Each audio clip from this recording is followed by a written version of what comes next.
Assalamualaikum warahmatullahi wabarakatuh. Perkenalkan, nama saya Nuning Martina. Saya dari kelas 7D. Saya akan mempresentasikan hasil PPT saya tentang keanekaragaman makhluk hidup, keanekaragaman tingkat dan rendah. Apa sih kan? Sebelumnya, keanekaragaman makhluk hidup dan biodiversitas. Apa sih pengertian keanekaragaman makhluk hidup? Pengertian keanekaragaman makhluk hidup, istilah keanekaragaman hayati atau biodiversitas pertama kali digunakan dalam versi panjang yaitu Biological Diversity oleh Lovejoy 1980. Awalnya istilah tersebut digunakan yang dimana untuk menyebutkan jumlah atau kekayaan spesies. Keanekaragaman hayati ternyata tidak sama dengan keanekaragaman spesies, yaitu jumlah spesies di suatu area dan jumlah kelimpahannya. 2. Pengelompokan keanekaragaman makhluk hidup. A. Keanekaragaman gen. Keanekaragaman gen merupakan ragaman individu pada suatu jenis makhluk hidup. Keanekaragaman gen juga bisa diartikan sebagai variasi pada spesies yang sama. Contohnya, keanekaragaman hayati ini bisa terlihat pada manusia yang memiliki warna kulit berbeda. Contoh lainnya yaitu pada bunga mawar yang memiliki warna berbeda. B. Keanekaragaman jenis. Keanekaragaman jenis yaitu perbedaan yang terjadi antara jenis pada suatu marga. Perbedaan tersebut lebih diamati dibandingkan dengan keanekaragaman gen. Contohnya yaitu singa, harimau, dan macan yang masih satu genus yaitu Panthera namun memiliki bentuk fisik berbeda. C adalah keanekaragaman ekosistem. Keanekaragaman ekosistem diartikan sebagai perbedaan komponen biotik dan abiotik yang terdapat pada tempat tersebut. Contoh keanekaragaman hayati ini bisa dilihat pada ekosistem hutan dengan ekosistem gurun memiliki komponen biotik dan abiotik yang tak sama.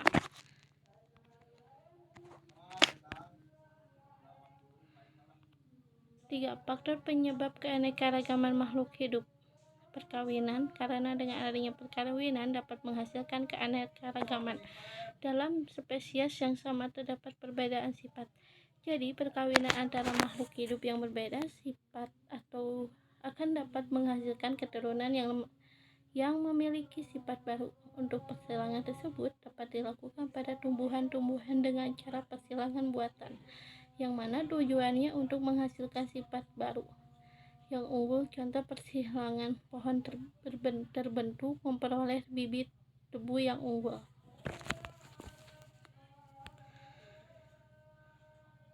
Keadaan lingkungan. Jadi, pada permukaan di bumi terdapat banyak spesies makhluk hidup. Dapat dikatakan bahwa makhluk hidup yang berbeda spesies tidak dapat menghasilkan keturunan yang fertil. Makhluk hidup harus dapat menyesuaikan diri, yaitu beradaptasi terhadap lingkungannya. Jika makhluk hidup mampu beradaptasi dengan lingkungannya, maka akan dapat melestarikannya. Namun, jika makhluk hidup tidak dapat beradaptasi, maka akan punah, sehingga makhluk hidup dapat beradaptasi dengan beradaptasi akan menghasilkan spesies baru.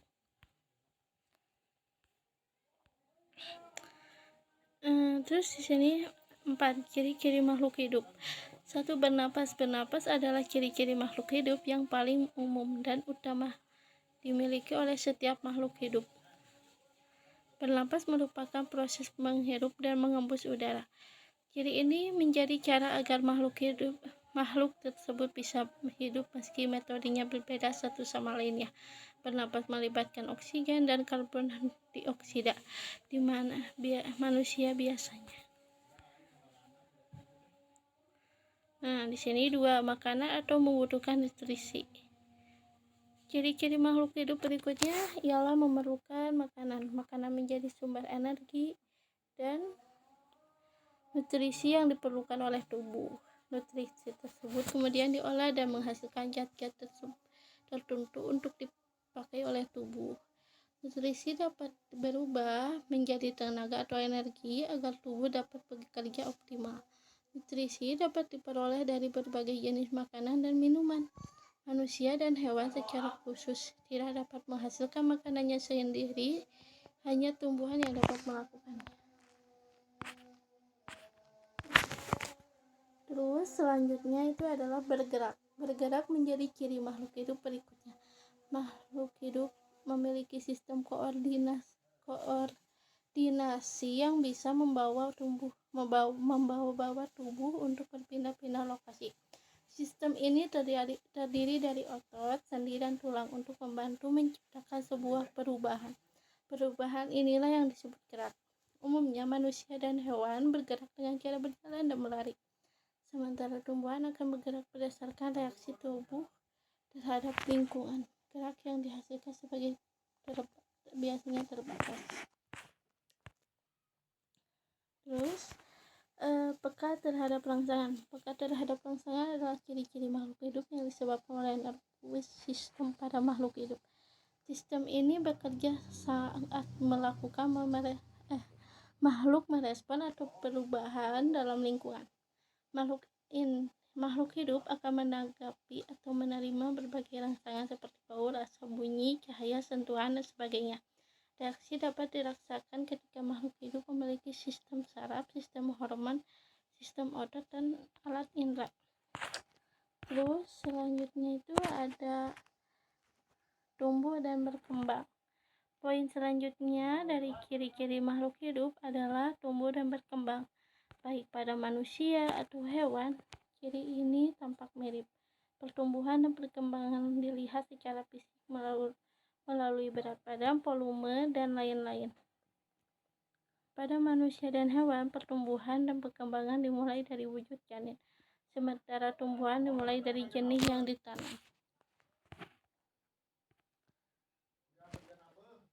Nah, terus 6. Berproduksi atau berkembang biak. Setiap makhluk hidup kan mengalami reproduksi sehingga dapat berkembang biak. Cara perkembangan biak pada makhluk hidup berbeda. Manusia berkembang biak hanya secara beranak, akan tetapi berkembang biak melalui beberapa cara. Cara tersebut lain beranak, bertelur, membelah diri, beranak, bertelur, dan lain-lain. 5. Nilai dan manfaat keanekaragaman makhluk hidup. Nilai keanekaragaman makhluk hidup. 1. Nilai ekologi. Setiap sumber daya alam merupakan unsur ekosistem alam. Misalnya suatu tumbuhan dapat berfungsi sebagai pelindung tata air dan kesuburan tanah. Jenis saswak menjadi kunci keseimbangan alam. Terus selanjutnya nilai komersial. Kehidupan manusia tergantung mutlak kepada ketersediaan sumber daya alam hayati.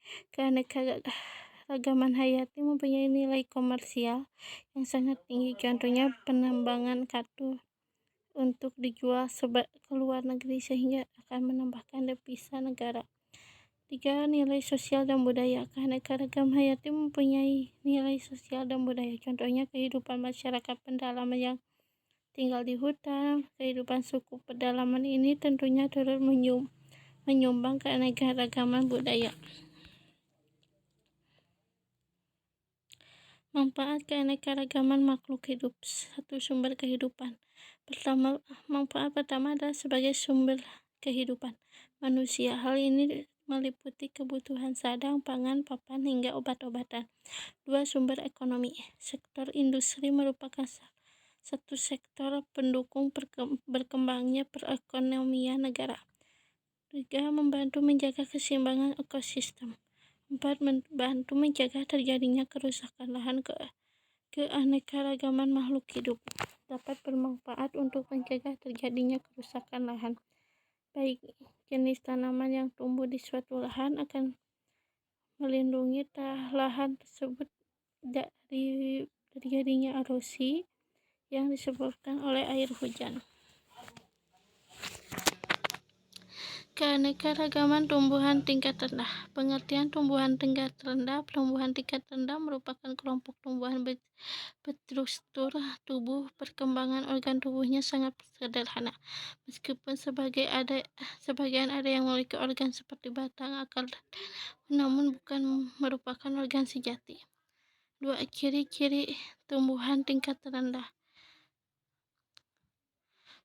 Organ utamanya masih sederhana, terdiri dari rizoid, stipe, phylloid, tidak berbunga, tingkat perkembangannya rendah, memiliki bentuk tubuh talus di golongan ke dalam Talophyta.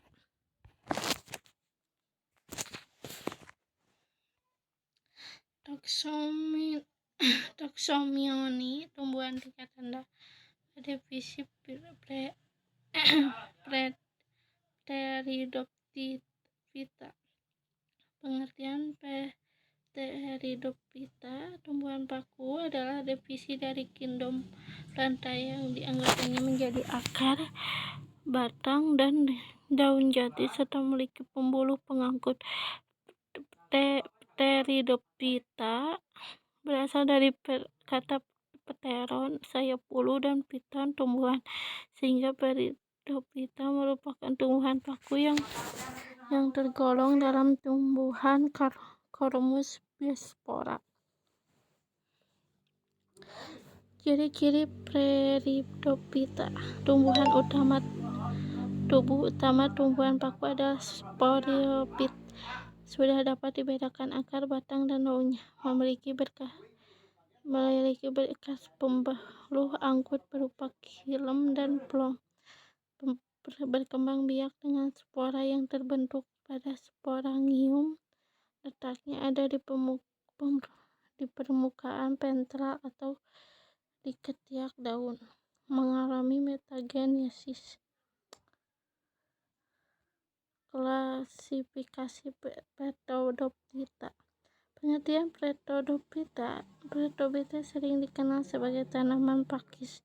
Tumbuhan paku ini bisa hidup di daerah tropis, subtropis. Paku sejati memiliki tumbuhan yang lebih lebar dibanding jenis tumbuhan paku lainnya. Ciri-ciri paku sejati yaitu bersifat homospora atau izospora. Spora berkumpul dengan terletak di bawah daun serta penyebaran sporanya dibantu oleh angin. Struktur tumbuhan paku ini memiliki batang yang tegak dan berada di atas permukaan tanah. Namun ada pula paku sejati yang batangnya terbenam di bawah tanah.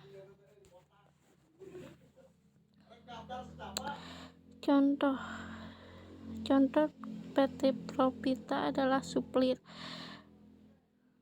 B. Divisi Schizophyta. Pengertian Schizophyta merupakan kelompok yang mempunyai ciri khusus, yaitu berkembang biak dengan membelah diri.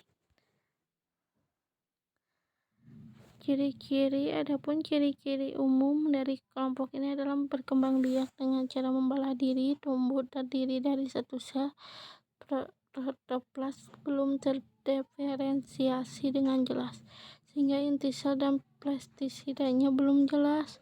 Klasifikasi Schizophyta. Kelas alga. Pengertian alga adalah kelompok organisme ortotrof yang tidak memiliki organ dengan perbedaan fungsi yang nyata. Alga bahkan dapat dianggap tidak memiliki organ seperti yang dimiliki tumbuhan seperti akar, batang, daun, dan sebagainya. Karena itu alga pernah digolongkan pula sebagai tumbuhan bertalus. Ciri-ciri alga umumnya uniseluler, hampir semuanya hidup di laut, mempunyai klorofil A dan C, karoten, xanthofil, dan pigmen dominannya fokusentin. 4. Memproduksi seksual dengan penyatuan gamet yang berbeda jenis. Contohnya 1. Alga merah, 2. Alga hijau.